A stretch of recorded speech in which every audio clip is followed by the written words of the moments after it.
Crouse. Well, congratulations on Don't Be Afraid of the Dark. Thank you. Alfred Hitchcock said that people like to feel afraid when they feel safe. So going to the movies is a great sort of cathartic release. Why do you think it is that people will go see a movie like Don't Be Afraid of the Dark, and there's a number of scenes here, I'm thinking, and this doesn't give anything away, but there's a scene with a bed sheet and a little girl and one of the small creatures that is really scary. And why do you think people look for that kind of release? Well, we try to look for the extraordinary in our ordinary lives. And that's just the normal way we behave as spiritual beings. And horror movies, I think, allow us to live extraordinary experiences without having to go through extraordinary risk. That's when I don't understand. I have a harder time understanding reality shows than I have a hard time understanding genre films, because genre films give you something you don't get in real life. Reality shows give you people that you would normally never talk to in real life. Why are you interested in watching them? You know, but I think that Don't Be Afraid is exactly that. It shows you it can happen in your house. It can happen in your bedroom. It can actually happen in your bed. That these creatures can invade the most intimate spaces because they are so tiny and so unstoppable and so fierce that they will get under the doorway, through the ventilation ducts, into the bath, into the bed, and they will absolutely, and they are intelligent. The scariest thing about these creatures in the movies, they are intelligent. They strategize. They literally find ways to get the upper hand against the humans. Well, and I think you realize that straight away, that you're dealing with something that's more than just a thing that's been living in the basement or the ventilation ducts of this old house for a long time. When they're trying to manipulate her, they say things like, come down to the basement. It's really fun down here. You'll really like it. And you realize, love you, but we do. Yeah. And so you realize all of a sudden these are intelligent creatures who are using very kind of human ways to entice this little girl, manipulation and saying it'll be great down here and you'll love it. And that's when I knew that we were in for a different kind of monster. Yeah, we tried. I mean, I think that when we wrote it, I tried to give lines to the characters that make it sound like the traditional fairies in folklore. Fairies are more ambivalent than in Disney Tinkerbell universe, And I think that these creatures in the past they used candy to lure children, or they would kidnap them from their bedrooms and drag them into the underworld. And I thought those are devices that are really, really creepy, traditional, and deep, very profound fears we have as children. Well, I think the idea that these creatures have that kind of deep basis in folklore is something that makes them scarier. I think that there's certain primal things that you just can simply not deny that are terrifying to us. And you can create new creatures, and you are someone sort of at the forefront of creating new monsters and new ideas of horror. But I think the thing that I like so much about your creatures and your monsters and the stories is that they seem to be very much grounded in a traditional folklore. And I think that deepens them. That gives them a sense of history, that even though they're a new creature, they still have this long sense of history. Yeah, I think that, and it's sort of the new kid in town, but the resume is very, very impressive, Yeah. And it's grounding these things in folklore, be it Pan's Labyrinth or be it these creatures, the Pale Man in Pan's Labyrinth, trying to create a sense of rooting is what makes them very unique and powerful. Now, this story was changed a little bit from the original television story. The television story was something when I was growing up was seminal, very scary. Everyone talked about it at school.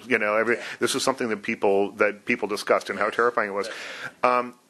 I guess the reason to remake something is that you can put your own spin on it, but were you ever afraid of finding the balance between, changing something a little bit too much, because then it isn't Don't Be Afraid of the Dark anymore, the one that people treasure, or did you look at this as a completely new kind of project? Well, I think that you should only get involved in things that you love irrationally. like you really, really love them. And we wanted to make this movie. It was an act of love. I mean, it was not. It's a project I pursued on my own. It took me years to trace the rights. I generated the first screenplay with Matthew Robbins. This is not by any chance a movie I jump on board of. This is a movie I shepherded from the get-go, and originally thought I would direct. And I think this movie wanted to be a retelling of but that kept the high points, the watermarks that we remember, like the creature in the flowers, the creature under the table, the creature saying, "We want you, Sally," things like that, and the origin of the chimney and all that. But other than that, we invented a new set of characters, completely new relationships, a completely new origin for the creatures, and therefore I was completely sure this was going to stand on its own. In fact, you can watch both movies side to side and have two independent, completely independent experiences. How do you find time to do all this? I've read the novels. You're here in Toronto for a year, I'm told, working on. I just finished the third novel last week. Did you? Yeah. And you're working on a film at the same time, and you're producing movies. And I'm producing a movie literally next door to Pacific Rim, which is called Mama, for another first-time director. It's just I think real life is hard work. Hard work is pleasure for me. I'm completely a workaholic.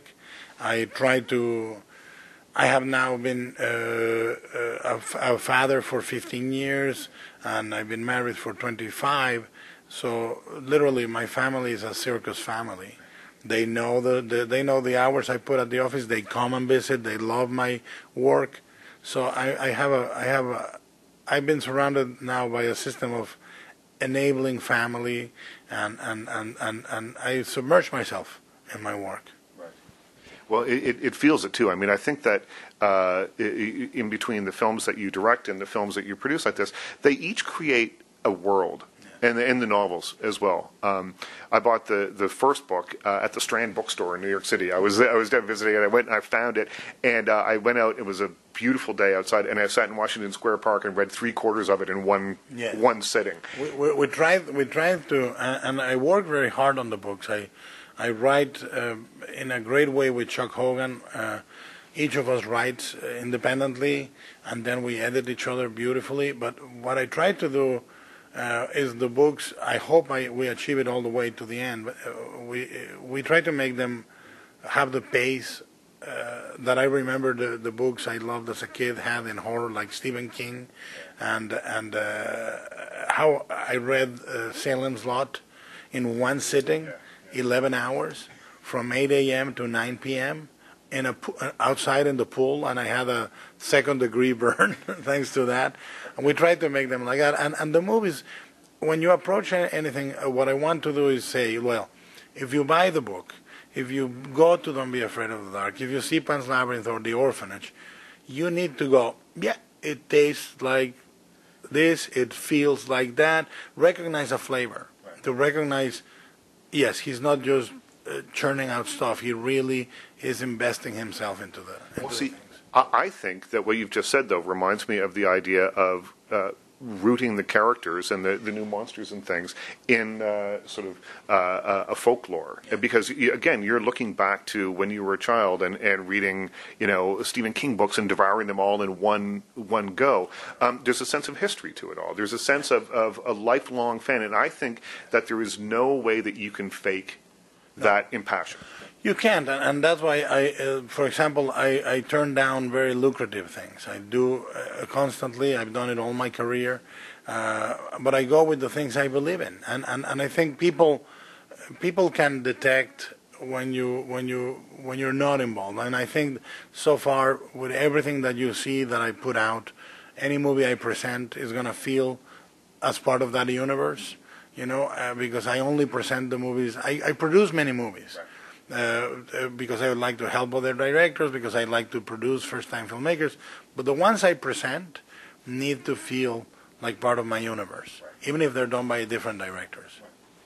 One last question. I think we're almost out of time, but Don't Be Afraid of the Dark. I think there's two levels of horror to this movie. Well, maybe 3. There's the idea that they can get at you anywhere you are, in your bed, in your bath, any of that sort of thing. There's the creatures themselves, but then there's the way that they get at people, right? They have household items, and they're stabbing people with scissors, and see, I found that terrifying, because the idea of, I can go to a movie and I can see someone get their head torn off and go, well, they got their head torn off, and depending on how graphic it is, I can go, well, it was really, really cool. That'll never happen to me. It'll never happen to me, but I could, theoretically, get cut by scissors. It's the small stuff that I think is scarier.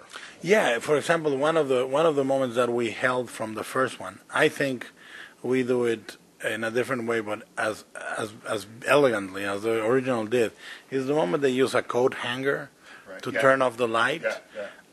That stayed in my mind. As a kid, I was like, my God, I recognize that. And I think the household objects used as weapons are part of that. The creatures, you recognize the weapons, and you recognize the settings of the crime. So therefore, the crime affects you much more. Absolutely. Yeah. Absolutely. Guillermo, that's our time. Thank you so much. Thank you, man.